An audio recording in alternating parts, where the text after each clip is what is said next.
Afternoon, good afternoon. While Mr. Blackford fiddles with his microphone, Sunday is there. yes, and it's rainy. Me have to swim, carry the car up on my back because it's not go fast enough to reach the studio. And today we have a big treat for Uno, all of Uno. So welcome to Sunday Scoops on another Sunday afternoon. My name is Big G, and beside me is the erstwhile Mr. Richie Hugh Blackford. Ford. Yes, Turn that's into a the white dreadlocks. Them Chevy. and take time and a pint out. No, where you going? Yeah, Where you man, going? them You cock up like you they put hear little boom rhythm. fertilizer upon the thing. Yeah, Eh? some what name? Saw palmetto. Yeah, ticking. You know, you're going to buy liquor for that, you know. I tell you that straight up. Well, today we have one of the pioneers. Pioneers. And when we talk about, and we don't mean a pioneer, the group, we mean a pioneer in his own right, as far as toasting is concerned. First You know, goers. In the early days, we had people like, and he's Count going to talk about it. Machuki Count and- Machuki, King Cry Cry, Sir Lord Comic, Lord Kingstit, King Stit, the ugly man. and then we have the great Uri, and then we have the great Dennis Alcapone joining us all the way out of London, England. And I'm not left him hot. Sir Dennis Alcapone. Greetings, greetings. Yes, sir. Welcome to Sunday Welcome, Scoops. yes, welcome to Sunday School. And Yeah, man, it's a my blessing. name is Richie Blackford, and the man beside me with it sprouting the fresh crop of dreadlocks that him gonna pay for every lock that him grow. Him gonna pay You know, for me it. have some from the first locking put on them. Can sell. So, but Dennis, it's a pleasure having you on with us today. You know, everybody talk about the stories behind Jamaican music, but a lot of it is made up fallacy. When we have people like yourself who were there at the beginning, and today we want to use this opportunity to tell the Dennis Alcapone story. How me sound, God? Yeah, man, that's true, man. Absolutely. And since we're going back that far, let's kick it off with a tune named Spanish Amigo. Seriously. Dennis, again, welcome. You know, we talk about the music, the musicians coming from all over, but Clarendon seem to feature heavily. God. Yeah, them even have one group, the Clarendonians. Yeah, so You never hear about no Montegonians and Manchesterians and anything. But Dennis, born Dennis Smith, August 6th of 1947. I see all that thing we said, Dennis the man, I take step with the age, you know, so we need to first rectify that. Because one man say 1947 and next month say 46 and all kind of foolishness. Yeah, But the internet, give me a year, you know. So if somebody give a year of your life, you know, must hold it, man. But There you really, go. 46, 1946, 46. at the right birth date. Yes, there you go. So Dennis, talk to us. I mean, you know, you came into the music at a time when, in fact, from what we gathered, and you always said it, the music wasn't even something you were thinking to do seriously. But, you know, there's a thing that when you get into something and you love it, it stick. But tell us about those early days. Well, I was a music lover, you know, from get-go. You understand? Yeah. Day one, I was a music lover. Anywhere music is and I can get there, I'll be there. You know, I can remember one night there was a dance keeping in Clarendon and I wanted to go. And this is after I come back from Kingston because I grew up most of my years in Kingston. And, Right. and them say I was a rude boy, so them send me back to Clarendon. Get deported. Deport you. A rude boy in the sense of I wouldn't obey what they were telling me to do. Yes. Like for instance, school and all them things, out gone fly kite and gone on my roller skate and gone fishing, everything that is enticing to a youth. Yeah. I used to gravitate to that. Anyway, back in Clarendon now, there was a dance keeping, and it was a good way from my district where I live, and I wanted to go. So I know this lady that's going to church. So I tell my mother, say, I would love to follow her to church, right? Just to get out of the house and thief out to go to the dance. So I put on my clothes down, followed this lady named Miss Eugene to church. She was at Seventh-day Adventist, Seventh-day Adventist church.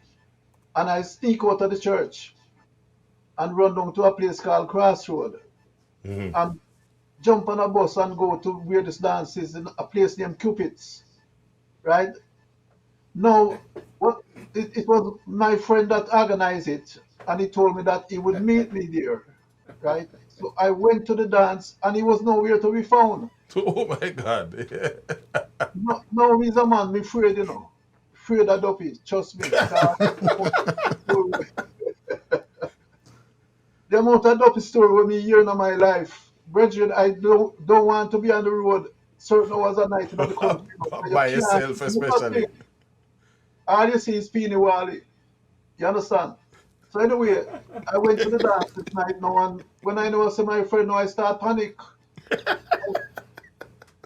When I look around in the dance, I saw my brother, my bigger brother, and I could relax now because I know I could go home with him. So anyway, my friend now never turned up at all. So when dance done, I was so glad to see my brother. I went home with him. I know I was gonna get a beating because I never sleep out yet. Right? So in the morning, we get up now, head home. You can imagine me I go home in the morning. Me's a youth, Me not supposed to go into my house in the morning. A whole heap of beating away for me, You understand? Yeah. And that was with the love of music. So me I tell you, a long time, way back. we can all relate. Come on. You get so, but chances are if you didn't go in at them hours, them will lock you out anyway. So you so get the beating earlier, eh? No, we don't have the beating thing, Cause one thing, if you know some me will get beaten at school, I'm not going, It's a hot lick and backside. Don't agree at all.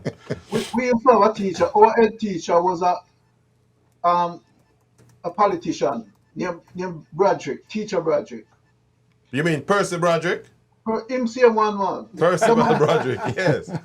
When the man they beat you, Virgin, me I tell you, you understand? It's a cane use, And when him give one of that over your back, you're been up in a 1 million hestes. when me hear him come at school, me not going to school. Hold on, man. Dennis, you have me tears are run out of my eye. Because I tell you. I can relate. We all been there, done that. But Them you make me afraid of school, Virgin. I tell you, man, have a pan of tears to write it. No, Dennis. It was so bad in a school that one of my schoolmates near Mass P come from a place called Redland, right? Now, you have a teacher the name Duffus in the school. Beat him one lunchtime, and the man go to the street, man, and go find a tree with a maca on it, and brush off all of the leaf them off of this maca stick here, And Duffus sit down on him desk and turn him back to the window. And Mass P go behind him, man, and when him wet him with this maca stick here, Duffus been up in a 9,000 piece. Just make him feel like where we are feel when them are being. And the brother expel himself, him not come back at school. What you say? Him expel himself. Yeah, man, expel himself, man. We don't sleep in that school again the next time we see us in our dance. Tell you something. Dennis, you have magic road and the card don't work, Magic and then the laugh road at the back, Oh God. But the thing is that everything I say we can relate to it, because I had a headmaster in primary school, Mr. Limonius.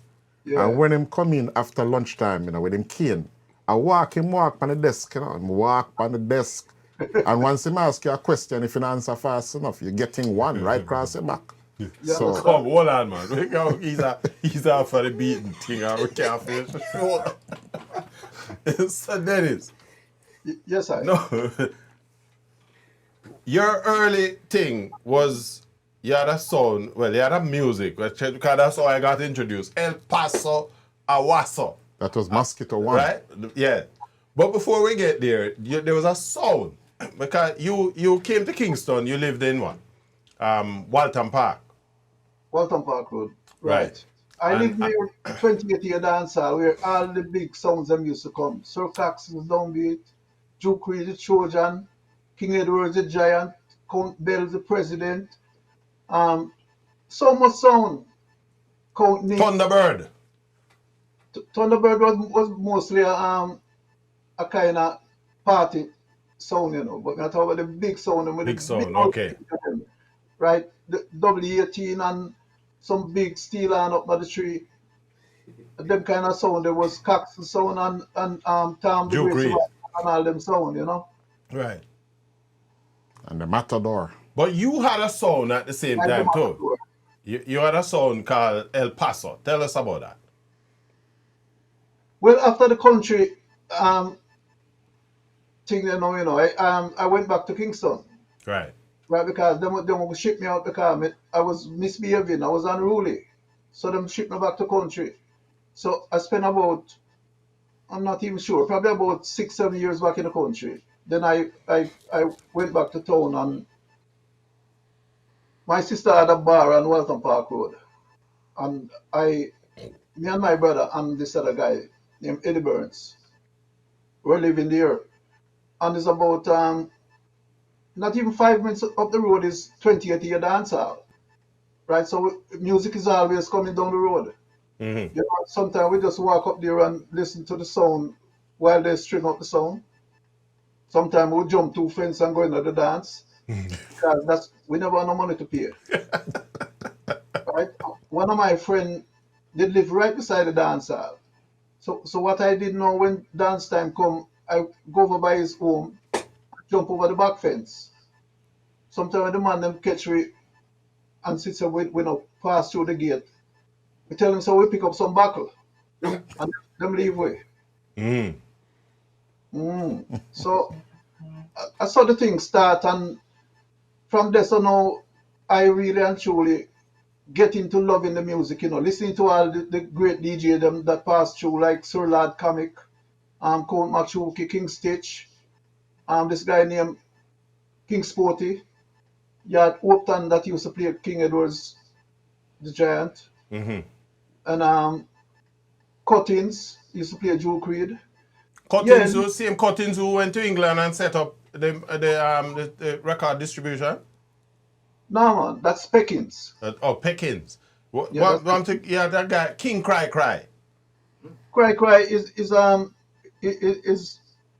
Prince Farai, become Prince Farai, you know. Mm-hmm. That's Cry Cry. He used to play on a song named El Susi. El No, not El yes. Susi. El Toro. He used to play on El Toro.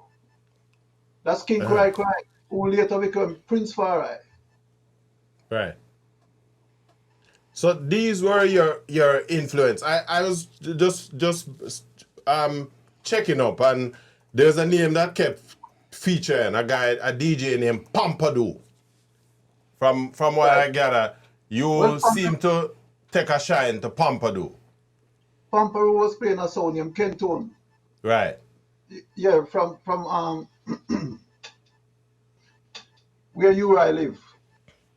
Pompadour came to Brotherton Avenue where I was living at the time and played a dance one night and I actually hear him and see him DJing and he was so stylish and he just captivated my brethren because he's a man with them time there is one man band, you know. It's not like later on you have 2 turntable and all them things. There's just 1 turntable and you would bend down in the record box, pick out the record with the mic in the man and a chat same way, shuffle across and put on the record.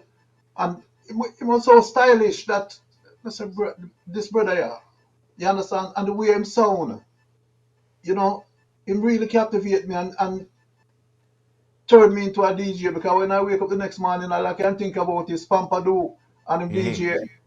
So I said to my brethren, them, you know, something, time for we build a sound, you know, because I had a record player, right? And I used to buy records and play on that record player, like a little kind of gramophone thing. Yeah, man.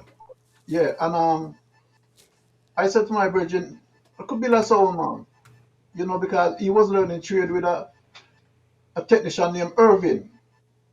And Irvin later becomes the great Irvin that working on King Tubby's sound and studio and everything. You know, Irvin, very, you know, the ironic thing is, you know, we used to sit down and talk about Tubby's, you know, and Barry.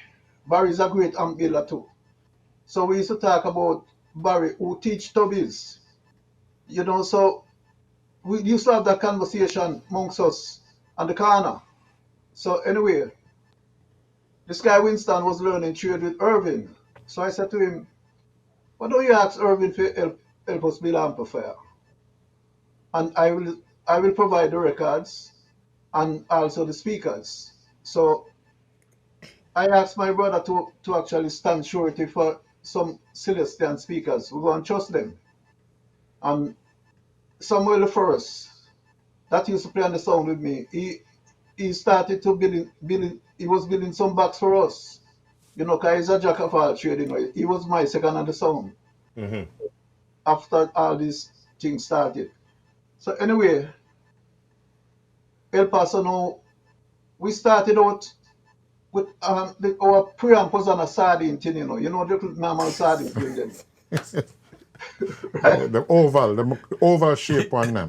Yes, that's what our preamp was. We had one little tube on it. And my mic was a little thing where you couldn't see it. When I hold it in my hand, you can't see no mic. Yeah, them call it the magic mic. That people hear me talking on the sound and can't see no mic because the thing was so small in my hand. So we start from a really small sound, and later on now, when we think that because a lot of people used to come and stand up outside the street when we string up and listen to the sound.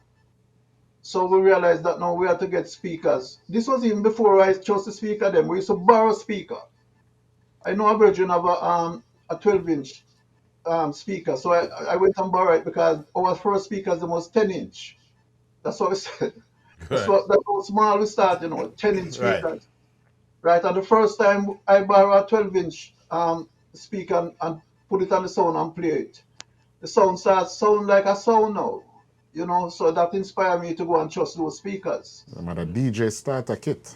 Yes, brethren. And that's how El Paso start, and we take over the whole of Kingston 13. No sound couldn't come in at Kingston 13 and test us after a while. Because I started this lyrics one time, El Paso one time. 2 time, El Paso 2 time.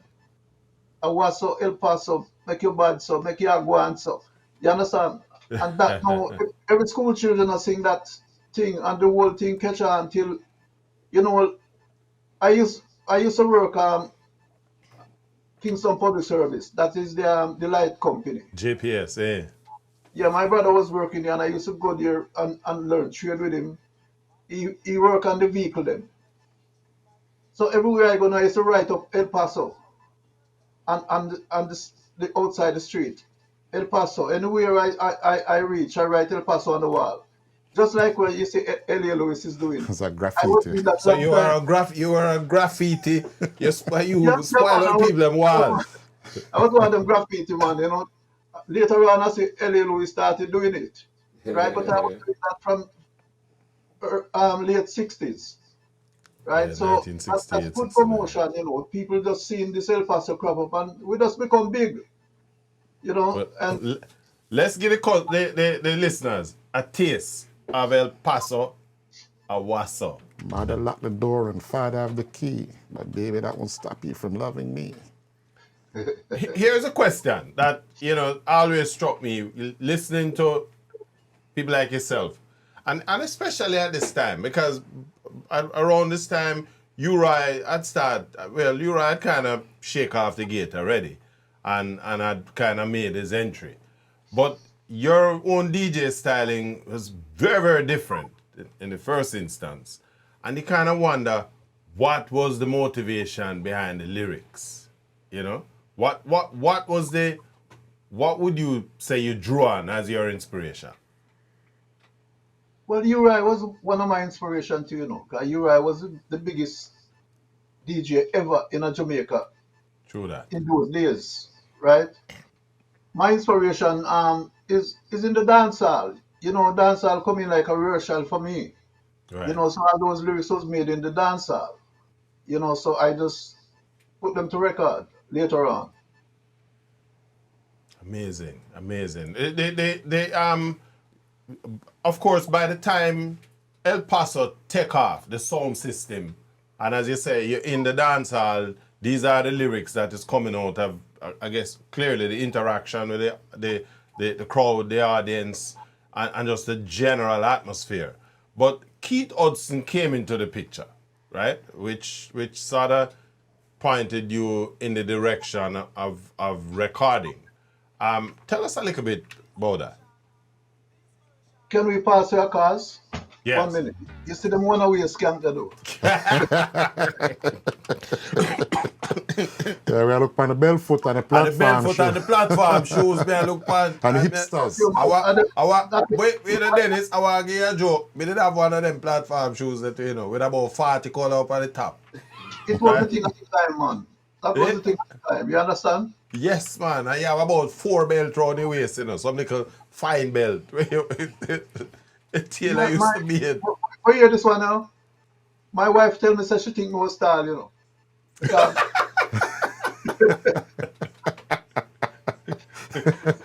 so she saw me, she saw I had on this platform shoes.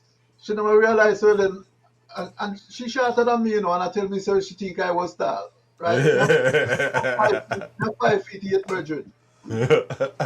But you have a 6-inch platform shoes, so you're 6'2". Yes, so later on in life, she tell me, say, well, you know, oh, when I saw you, I thought you was taller than that. And then I realized that you had on a platform shoes.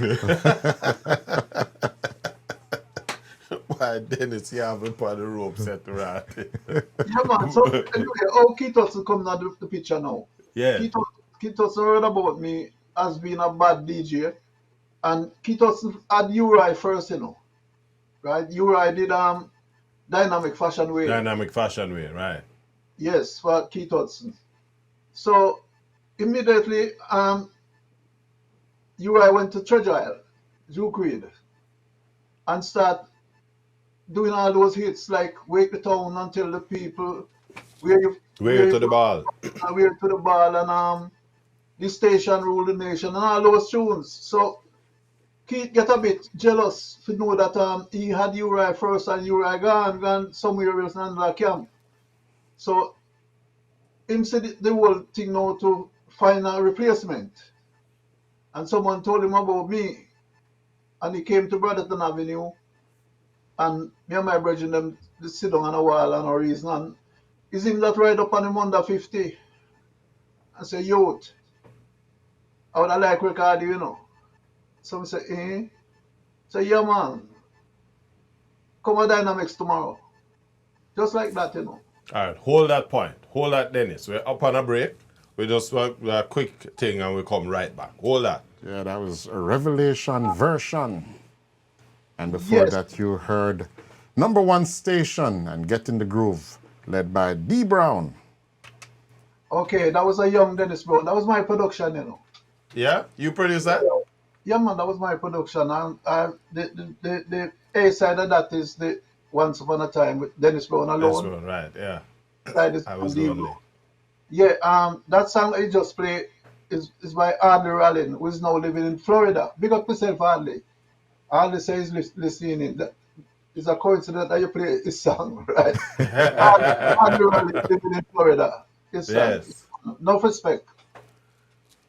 Yeah. Yeah, you were telling us about how you connected with. You say him come and With say Keith Hudson. you me want to record you. Come a dynamic Come a sounds tomorrow. dynamic, yeah. If you come a dynamic songs from the pick up. Yes, so the following day, I went out to Dynamics and he wanted me was to do the El Paso lyrics because El Paso was so popular, the lyrics, Right, right? But the rhythm that he gave me, it didn't fit because I did that lyrics and the techniques, you don't care, right. Treasure Island. So anyway, he wanted that, so I just did that lyrics and the rhythm that he gave me, and he called it Maca version. That was my first music, right? And to show people how early this was. After I recorded that tune, he gave me the tune on a wax, and I took it to the dance, El Paso dance, the same night, and I was really shy, so I wouldn't play it, So anyway, my virgin person said to me, Dennis, what to the tune you do today? I said, there, in the box. He said, so you don't play it? I said, we play it later, man. He said, play it now, man, because we want to hear it. Yeah, and so I played that song. Then the following day, I meet up on one of my longtime virgin, big man.